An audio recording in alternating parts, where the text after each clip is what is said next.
নমস্কার বন্ধুরা, আমি অর্চনা চলে এসেছি আজকে নতুন একটা রেসিপি নিয়ে। আশা করি আপনারা সবাই ভালো আছেন। এই মাছটা দেখে চিনতেই পারছেন, এই মাছটাকে আমরা ফলুই মাছ বলে চিনি। 2 পিস মাছ, এখানে 1 পিস মাছ আমি আজকে রান্না করব। 5টা টুকরো করে নিয়েছি, খুব বেশি বড় সাইজ হয়নি, ছোট ছোট সাইজ হয়েছে। এখানে হলুদের গুঁড়ো দিচ্ছি, আদা বাটা দিচ্ছি 1 চামচ, আর দিয়ে দেব নুন দিয়ে ভালো করে মাখিয়ে নিতে হবে। মাছ ভাজার সময় আমি বেশিরভাগ একটু আদা দিয়ে দিই।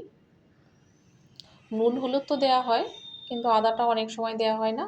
কিন্তু বিশেষ বিশেষ ক্ষেত্রে, যেমন কিছু কিছু মাছ আছে আদা দিয়ে ভাজলে বেশ স্বাদ হয়। মাছ ভাজা খাবার সময় আদা দিয়ে বা অন্যান্য একটু মশলা দিলে, জিরে বাটা বা ধনিয়া বাটা এরকম কিছু দিলে খুব টেস্টি হয়। এখানে মাছটা আমি ভেজে নেব।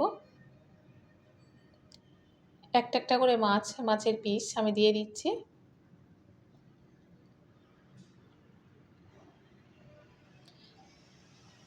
এখানে যবে এসেছি এই মাছটা একদম খাওয়া হয়নি, 1 বছরের বেশি হয়ে গেল।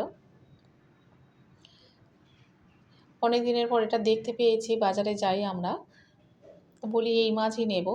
সবসময় রুই কাতলা মাছ খাওয়া হচ্ছে, মৌরলা মাছ এটা বেশি এখানে পাওয়া যায়, আর অন্যান্য মাছ খুব একটা পাওয়া যায় না। এই মাছটাকে দেখতে পেয়েছি বলি এটাই নিয়ে যাব।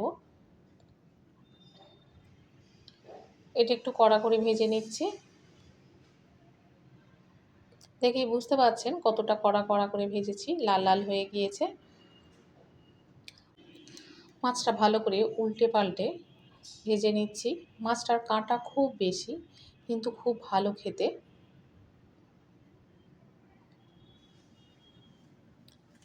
স্বাদযুক্ত মাছের কাঁটা বেশিই হয়, ভীষণ কাঁটা, সরু সরু কাঁটা ভর্তি। বাচ্চাদের খাওয়াবো যে মাছ বাছতে বাছতে সময় চলে যায়। যাই হোক, মাছগুলো ভেজে নিয়েছি, তুলে নিয়েছি।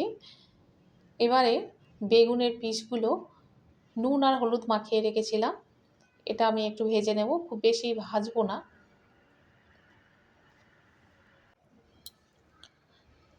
বেগুনগুলো ভালো করে নাড়াচাড়া করে একটু ভেজে নিতে হবে। এই ধরনের টাটকা মাছের সঙ্গে বেগুন দিয়ে ঝোল করলে খুব স্বাদ লাগে।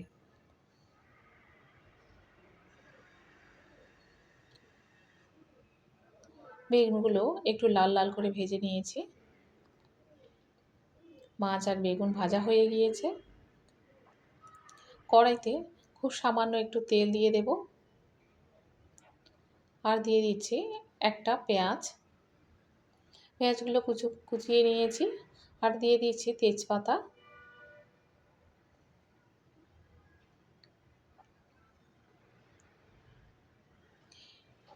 এবার এর মধ্যে দিয়ে দেব, পেঁয়াজটা লাল লাল করে একটু ভাজা হয়ে গিয়েছে, এর মধ্যে 1 চামচ কালো জিরে দিয়ে দেব।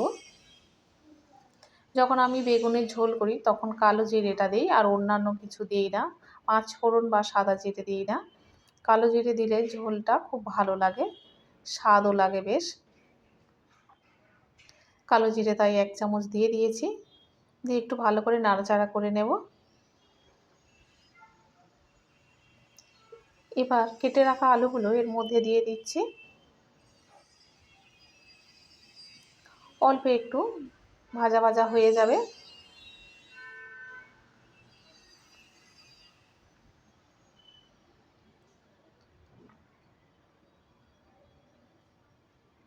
অনেকক্ষণ নাড়াচাড়া করার পরে এবার টমেটো কুচিটা এর মধ্যে দিয়ে দিলাম। একটা টমেটো কুচিয়ে রেখেছিলাম, সেটাও এর মধ্যে দিয়ে দিচ্ছি।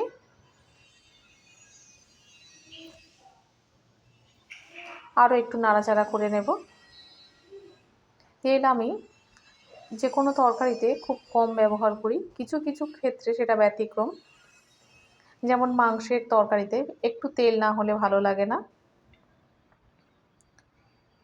এখানে কিছু মশলা দেব, যেমন 1 চামচ আদা বাটা দিয়ে দিয়েছি, 1 চামচ ধনিয়া গুঁড়ো, 1 চামচ জিরা গুঁড়ো দিয়ে দিলাম, লাল লঙ্কার গুঁড়ো 1 চামচ, হলুদের গুঁড়ো দিয়ে দিচ্ছি 1 চামচ, আর স্বাদ মতো নুন দিয়ে দেব। দিয়ে মশলাগুলো দেয়া হয়ে গিয়েছে, ভালো করে কষিয়ে নিতে হবে।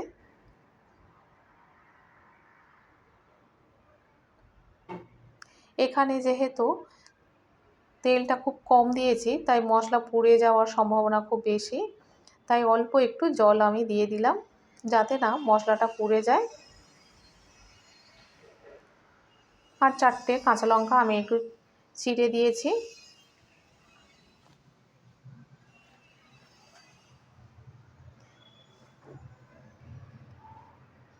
ভালো করে নাড়াচাড়া করে নিতে হবে।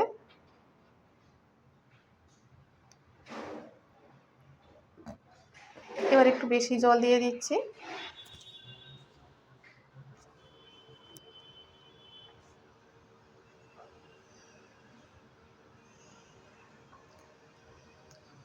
জলটা পরে আরও একটু দিয়েছিলাম, যেহেতু তরকারিটা একটু ফুটবে আর আমি একটু ঝোলও রাখবো, সেই অনুযায়ী আমি দিয়ে দিয়েছিলাম জলটা। আর ঝোলটা বেশ ফুটছে, তাই বেগুন আর মাছটা দিয়ে দিচ্ছি। দিয়ে এটা আরও 5 থেকে 7 মিনিট ফুটিয়ে নেব, নিলে আমার তরকারিটা রেডি হয়ে যাবে।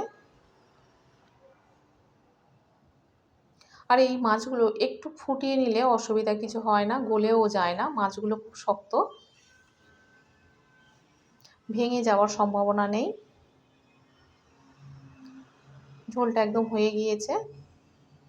ভাজা মশলা আমার থাকে, যেমন জিরে, ধনিয়া গুঁড়ো আর গোলমরিচের গুঁড়ো একটু ওপর থেকে ছড়িয়ে দিয়েছি। যখন আমি কোনো মাছের ঝোল করি, তখন এটা বিশেষ করে ব্যবহার করি।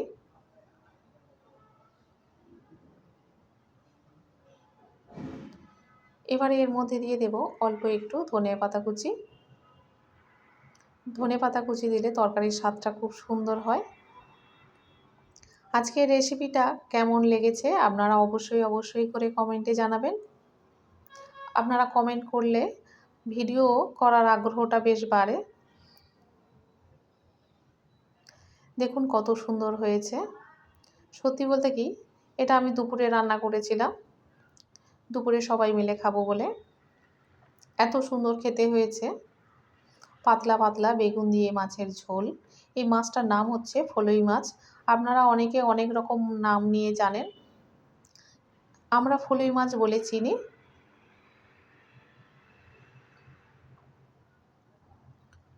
একটু পাতলা ঝোল করেছি।